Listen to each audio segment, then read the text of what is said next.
ठीक है। तो 80-90 हज़ार रुपए अकेले में अगर बचा लूंगा तो उसमें से मेरा खर्चा। जय Shri Ram guys, welcome back to the another blog. अभी सुबह सुबह घर से निकल रहा हूँ। टाइम हो गया है 5:09 और आज तारीख है 1 मार्च। भाई कल वीडियो नहीं डाल पाई क्योंकि मैंने कल काम भी ज्यादा नहीं किया। वैसे तो काम मेरा 2000 का है और 500 रुपए की सीएनजी डलाई थी, और नहीं सॉरी 300 की सीएनजी डलाई थी, और 300 की लगभग और आ जानी चाहिए क्योंकि कल गाड़ी चल गई खाली ज्यादा, और घर भी फिर वापस आया मैं बहुत मतलब दूर से ही वापस आया था खाली। कल काम थोड़ा कम हुआ। और इस वीडियो को अब हम बनाएंगे 3 पार्ट में मतलब एक तो जो आज का जो भी होगा काम वो बताएंगे, और कल का काम मैंने बता ही दिया 2000 का हुआ था और लगभग 600 की सीएनजी, तो 1400 रुपए बचे मेरे को, तो वो जोड़ लेना। तीसरा, अभी मैं इसमें ये वीडियो और ये काम और बताऊंगा जो मैंने पूरे महीने में किया है फरवरी में, और फरवरी में मेरी कितने दिन गाड़ी चली, तो वो मैं अभी टोटल कर आके बताऊंगा। ये रही डायरी। क्योंकि भाई कल वैसे मैं जल्दी भी आ गया था, लेकिन कल भाई मेरे पास ना थोड़ा सा काम घर का था, और टैक्स वगैरह भी मैंने अपने आप ही काटे इस बार ऑनलाइन। तो मैं ये भी बता दूंगा ऑनलाइन टैक्स कैसे कटता है, उसके लिए एक प्रॉपर वीडियो बना दूंगा मैं। जब मैं पिछले महीने का टैक्स काटू, अब मतलब अगले महीने का टैक्स काटूंगा तो प्रॉपर एक वीडियो बना दूंगा। ठीक है। तो गाइस 5 बजे से निकल के और 7:40 हो चुके हैं, अभी तक एक भी ड्यूटी नहीं करी है, सिर्फ गाड़ी साफ कर पाई है। यहाँ पे पानी की व्यवस्था थी थोड़ी, जहाँ पे मैं अभी बैठा हुआ हूँ। मैं बैठा हुआ हूँ सेक्टर 88 फरीदाबाद में। तो यहाँ पे थोड़ा एक पशुओं को पानी पिलाने के लिए हौदी सी बन रखी है, तो बोतल में पानी ले लेके मैंने गाड़ी पे मार मार के गाड़ी बिल्कुल चमका दी। ड्यूटी मतलब आ रही है, लेकिन ढंग की कोई ड्यूटी नहीं आ रही। 2-4 किलोमीटर की ड्यूटियां आ रही है और छोटी गाड़ी की ड्यूटी आ रही, तो करने का कोई फायदा है नहीं। तो अभी मैंने बैठे बैठे, जैसे मैंने अपने स्टार्टिंग वीडियो में बताया कि पिछले महीने का हिसाब यानी 1 फरवरी से लेके 29 फरवरी तक का हिसाब मैंने बना लिया है यहाँ पे बैठ के। तो प्रांशु ने जो टोटल काम किया है वो किया है 13 दिन में प्रांशु ने काम किया 56,935 रुपए का। और उसके सीएनजी और टोल, क्योंकि भाई प्रांशु ने आउट स्टेशन ज्यादा करी थी 7-8 दिन, तो उसके टोल भी ज्यादा है, तो सीएनजी के साथ मैंने टोल भी ऐड कर दिया, तो 14,265 रुपए का सीएनजी प्लस टोल उसका हो गया। और 56,935 में से 14,265 माइनस करेंगे तो 42,670 रुपए उसे बच गए, और 42,670 मतलब प्रांशु को बच गए 13 दिन में। और भाई 11 दिन चलाई है मैंने गाड़ी, और 11 दिन में मैंने काम किया 36,549 रुपए का। अब भाई ये सोचोगे इतना कम काम वो भी आपने प्रांशु से भी इतना कम, और गाड़ी तो 2 ही दिन कम चलाई है। तो भाई प्रांशु ने चलाई 24 घंटे, और मैंने 25 तारीख से लेके 29 तारीख यानी 5 दिन मैंने चलाई है सिर्फ, वही 13 घंटे 14 घंटे 15 घंटे ऐसे गाड़ी चलाई है। और डेली की अर्निंग जो मेरी है वो है 2100, मतलब सीएनजी वगैरह काट के 2100, 3400, 2300, और कल तो 1400 ही बचे थे भाई। लेकिन कल मैं आ गया था घर पे करीब वही 8 साढ़े 8 बजे घर पे आ गया था मैं कल। तो भाई ऐसा ही मतलब करीब मैं 11-12 घंटे में ही घर आ गया था 1400 रुपए का काम करके, क्योंकि कल मन नहीं लग रहा था। भैया भी घर चलने जाने के लिए तैयार हो गए कि भाई काम नहीं, मैं घर जा रहा हूँ, और मैं भी फिर मैंने कहा चलो चल ही रहे हैं। तो भाई मतलब कल घर आ गए, तो कुल मिला के ये बात है, कल काम भी 1400 का करके आए। तो जो टोटल मेरा महीने का काम, टॉपिक से भटक जाता हूँ यार मैं कभी कभार। टोटल मेरे महीने का काम हुआ था 36,549 रुपए, 2721 रुपए की सीएनजी डलाई मैंने टोटल। उसके बाद मेरे को बचे 27,828 रुपए। अब भाई 27,828 तो मेरे को बच गए, लेकिन जो अब हमारे खर्चे हुए इस महीने, अब वो सुनो, थोड़े हिल जाओगे। लेकिन भाई इस महीने ना मेरी गाड़ी इतनी कम चली है कि मैंने सर्विस भी नहीं कराई अभी। आउट स्टेशन तो चली, लेकिन उसके बाद जब मेरी तबीयत भी खराब रही और वैसे, तो मैंने गाड़ी थोड़ी कम चला भाई। 1 मिनट, एक कॉल आ रहा है, लेकिन भाई कॉल को होल्ड कर देते अभी। तो भाई गाड़ी थोड़ी कम चला पाई मैंने, तो इसलिए अर्निंग भी कम है और खर्चे मेरे, मतलब सर्विस नहीं हुई कहने का मतलब ये है, लेकिन गाड़ी लगभग सर्विस पे ही है। अब 2-3 दिन में सर्विस पे आ जाएगी। मैंने सोच रखा है मंगलवार को मैं इसकी सर्विस करा दूंगा। तो भाई मेरा जो मतलब टोटल जो खर्चे हुए हमारे इस महीने, 2260 रुपए का यूपी टैक्स, 3,000 रुपए का एमसीडी, और इंश्योरेंस हुआ है 29,000 रुपए का हमारा। 30,000 का बोला था लेकिन 29,000 का ही हुआ था। और परमिट, जो 1 साल का परमिट कटाते हैं, क्योंकि मेरी गाड़ी 1 साल पुरानी हो चुकी है, तो 1 साल का जो परमिट कटाया वो कटाया 1500 रुपए का। और 500 रुपए मान लो ऐसे ही खर्चे, जैसे अभी 2-3 दिन पहले नीचे गाड़ी लग गई थी तो 100 रुपए उसको दे के आया, ऐसे करके 100, 200, 500 रुपए ऐसे खर्चा मान लो एक्स्ट्रा हो जाता है। तो 36,260 रुपए का खर्चा हुआ। अब भाई इस 36,260 रुपए को 2 जने में बांट दो, यानी आधा प्रांशु भरेगा और आधा भरूंगा मैं। तो प्रांशु का जो टोटल काम हुआ था 42,670 रुपए जो प्रांशु को बचे थे। गुड़गांव की ड्यूटी आ रही है गाइस गो में, लेकिन पैसे उस हिसाब से नहीं मिल रहे। और यार ओला तो उल्टी सुल्टी ड्यूटी बजाता, 80 रुपए की ड्यूटी दे रहा है, बताओ बड़ी गाड़ी पे। तो गाइज प्रांशु का जो टोटल काम हुआ था 42,670 रुपए, उसमें से हम 18,130 माइनस करेंगे तो प्रांशु को बच गया 24,540 रुपए। अब गाइज देखना मेरे को कितने बचे हैं। एक तो बेचारे की तबीयत खराब हो गई इस महीने और पैसे भी कितने कम बचे। अपने आप को बेचारा बता रहा हूँ मैं। तो गाइज मेरे को बचे 27,828 रुपए, उसमें से 18,130 रुपए माइनस कर देंगे हम, तो मुझे बचे 9,698 रुपए। कोई तो क्या भाई।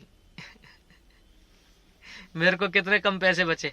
तो गाइज लेकिन देखो एक कहने वाली बात है, अब इंश्योरेंस हो गया, ठीक है, गाड़ी में सारे टायर मेरे हैं, अभी मेरे करीब 4 महीने तो टायर नहीं डलने, 3 महीने तो डलने ही नहीं है, 3 महीने टायर नहीं डलने, और 3 महीने बाद डलेंगे भी तो एक टायर मेरे पास घर पे रखा हुआ है, एक टायर लेना पड़ेगा मेरे को, या 2 भी ले लूंगा तो 10,000 रुपए का खर्चा 3 महीने बाद आना है। उसके बाद मेरे पास अभी कोई खर्चा नहीं आना है, अगर भगवान चाहे तो। मतलब इंसान के चाहने से कुछ होता नहीं है, अगर मेरे कर्म और भगवान चाहेगा तो, मतलब मेरे कर्म भी ऐसे होने चाहिए, पता चले मैं खुद ही जाके इधर उधर बैठ रहा हूँ तो खर्चा आ ही जाएगा। छोटे मोटे खर्चे तो चलते भी रहते हैं, खैर ऐसी कोई दिक्कत भी नहीं है। तो मतलब अब कोई बड़ा खर्चा नहीं आने वाला, कहने वाली बात यह है। और अब अगले महीने से अब पूरे साल के लिए लगभग फ्री हो जाएंगे। अब इंश्योरेंस वगैरह सब चीज कंप्लीट हो गया, परमिट वगैरह सब कंप्लीट हो गया, टायर मेरे पास 2 नए हैं ही, 2 टायर डलने हैं तो वो डल ही जाएंगे, कोई बड़ी इश्यू नहीं है। मतलब कहने का यही है भाई, अब अगले महीने से सही इनकम होने लगेगी। और अभी मैं 25 तारीख से चला रहा हूँ अकेले गाड़ी, और कोशिश करूंगा। अभी प्रांशु तो देखो अभी तो नानी के यहाँ है, आने के बाद क्या कहता है मैं इस गाड़ी को चलाऊंगा या नहीं चलाऊंगा। अगर चलाएगा, क्योंकि डिजायर भी भैया कह रहे डिजायर पे चला देंगे 24 घंटों से, वो चलाते रहेगा, एक बंदा और वो और प्रांशु। तो अगर प्रांशु डिजायर चला लेगा तो बहुत बेटर है, तो मैं इसी को चलाऊंगा, नहीं तो फिर मैं डिजायर अकेले चलाऊंगा। मैंने मतलब सोच लिया है कि अब मैं जैसे मैं 25 तारीख से अगली 25 तारीख तक एक ही गाड़ी चलाऊंगा और अकेले चलाऊंगा, तब बताऊंगा कि टोटल अर्निंग एक बंदा कितना कर सकता है। एक बंदा अगर गाड़ी पर है तो कितनी अर्निंग कर सकता है, ताकि क्योंकि भाई कई लोग बोलते हैं अगर हम अकेले चलाएंगे तो कितना बचा सकते हैं, तो वो भी मैं बता दूंगा अकेले चला के कि कितना बचता है। क्योंकि अकेले चलाऊंगा तो भी मेरे को इससे ज्यादा बच जाएगा, मतलब 2-3 हजार रुपए, 2-4-5 हजार रुपए इससे ज्यादा बच जाएगा। जैसे प्रांशु को अभी 42,000 बच रहे थे अगर इंश्योरेंस नहीं होता तो, मतलब 42,000 तो नहीं बचते, क्योंकि और जो खर्चे हैं जैसे 26-2200 रुपए का हमारा यूपी टैक्स, 2260 रुपए का, और एमसीडी और इंश्योरेंस, वो सॉरी इंश्योरेंस हटा के परमिट, अगर ये छोटे मोटे भी खर्चे जोड़ते तो प्रांशु को 35,000 के आसपास बचते, और मेरे को भी 40,000 का जो मेरा टारगेट रहता वो मेरे को बचता। और अब मैं अकेले चलाऊंगा ना तो मैं करीब डेली अगर 2,000 रुपए भी बचाऊंगा तो 60,000 रुपए बचा लूंगा। 60 मतलब डेली 2,000 तो नहीं बचाऊंगा मैं, 2500 से ऊपर, मेरा टारगेट 3,000 का रहता है, लेकिन 2500 से ऊपर जाता ही जाता हूँ मैं। तो जो भी है जैसे भी करके मैं अपना, मेरे को खूब पता है मैं 80-90 हजार तक तो खींच जाऊंगा अकेले, ठीक है। तो 80-90 हजार रुपए अकेले में अगर बचा लूंगा तो उसमें से मेरा खर्चा, गाड़ी की किस्त भी मेरे को अकेले देनी पड़ेगी, क्योंकि भाई अकेला हूं तो अकेले देनी पड़ेगी। तो लगभग मेरा करीब 25-30 हजार के आसपास खर्चा आ जाएगा।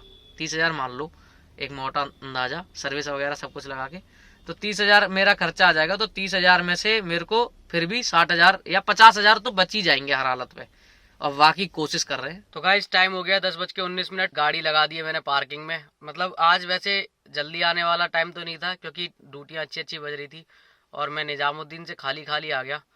थोड़ा आवाज से आपको लग रहा होगा भाई थोड़ा जुकाम सा हो गया है, ये मैंने जानबूझ के किया लेकिन तो आज मेरा जो काम हुआ है टोटल, आज मतलब काम सही हुआ, आज काम सही निकल रहा है। और मतलब कई जिसका निकल रहा है उसका निकल रहा है, बाकी कई लोगों का नहीं निकला है। कुछ 2 गाड़ियां जानने वाली है उनका काम नहीं भी हुआ। तो आज मेरा ऊबर में काम हो गया 2658 रुपए का, 900 रुपए के मिल गए हमें टैक्स। और ओला में मेरा काम हुआ है 871 रुपए का, 352 रुपए के टैक्स। तो टोटल हमारा काम हुआ गया है 4781 रुपए का। अब जो 81 रुपए है इनको आप बिल्कुल हटा दो साइड में, क्योंकि भाई देखो एक जो फरीदाबाद से फास्टैग लगा वो, और एक जो निजामुद्दीन रेलवे स्टेशन पे गए उसमें 30 रुपए जो कटे अपनी जेब से वो, तो ये हटा के, और 10-20 रुपए ऐसे छोटे मोटे खर्चे हो जाते हैं गाड़ी के, मतलब गाड़ी के ही। अपना खुद तो निजी खर्चा मैं जोड़ता नहीं हूँ, वरना मेरा तो डेली का करीब 200-250 रुपए मैं खाई जाता हूँ डेली के। तो वो एक अलग की चीज़ है, जो मतलब खाता है नहीं खाता उसके लिए एक अलग की चीज़ है। तो टोटल हमारा काम हो गया 4781 का, 81 रुपये हटा के 4700 रुपये का मान लो काम हुआ है। और 500 रुपये की मैंने CNG एक बार डलवा दी है, और लगभग अभी 300 रुपए की, 300-400 रुपए की और आ जाएगी। तो अगर हम इसको माइनस कर दे 800 रुपए की CNG मान लो, क्योंकि 300 रुपए की लगभग आ जाएगी अभी आधे सिलेंडर के करीब है मेरे पास, और जहां तक मैं जाऊंगा डलवाने वहां पे डलवाऊंगा तो 300 रुपए के करीब आ जाएगी। 400 मान लो, काम अच्छा हुआ तो 900 की सीएनजी मान लो, तो इसमें से हम माइनस करेंगे 900 की सीएनजी, तो हमारे पास बचेंगे 3800 रुपये। तो भाई आज का काम हुआ 3800 रुपये का। सुबह जल्दी निकला था, लेकिन मेरे को ड्यूटी तो आपको पता ही है कितने टाइम तक नहीं मिली थी। पहली ड्यूटी मेरे को मिली थी, मैं बता देता हूँ आपको, जुकाम हो गया भाई तगड़ा वाला, ये अब जानबूझ के नहीं कर रहा, पहले वाला जानबूझ के किया था। 7:51 में पहली ड्यूटी मिली थी और मैं सुबह घर से निकल गया था भाई 5 बजे। नहीं मिला सुबह सुबह काम, लेकिन फिर मिला तो मेरे को सबसे अच्छा काम मिला। 3 गाड़ियां हमारी साथ में निकली थी हमारे ग्रुप की, तो तीनों गाड़ियों से मैं ही आगे हूँ अभी तक, और घर भी आ चुका हूँ। लेकिन अब जो फील्ड में है वो अब क्या करेंगे आगे, कितना बड़ा तीर मारेंगे वो तो कुछ कह नहीं सकते। और दूसरी चीज़ ये पूछनी थी कि भाई देखो, अब जो वीडियो का कंटेंट बन रहा है जिसमें मैं मतलब 2 कमेंटों का रिप्लाई कर देता हूँ और पूरे दिन का काम बता देता हूँ, तो ये वाला कंटेंट ठीक है या जो मैं पहले बना रहा था वो ठीक है? क्योंकि एक कमेंट आया कि भैया ये वाला थोड़ा फालतू सा लग रहा है, पहले वाला ठीक था जैसे पहले आप वीडियो बना रहे थे। तो भाई देखो, अगर वो बताना है तो मैं वैसे बता सकता हूँ, कोई इशू नहीं है। तो मेरे को कमेंट्स में भाई ये रिप्लाई कर दो कि पहले वाला वीडियो बनाने का तरीका ठीक था मेरा या ये वाला ठीक है ना? तो ये चीज़ मेरे को ज़रूर कन्फर्म कर देना। बाकी आज की वीडियो बहुत ज़्यादा लंबी हो चुकी है, क्योंकि इसमें जो पैराग्राफ में बनाई है, तो मतलब इसमें मेरा पूरे महीने का काम भी है, तो वीडियो बहुत ज़्यादा लंबी हो चुकी है। तो मिलते हैं फिर अगली वीडियो में, तब तक के लिए जय Shri Ram. Like share subscribe support बनाए रखें।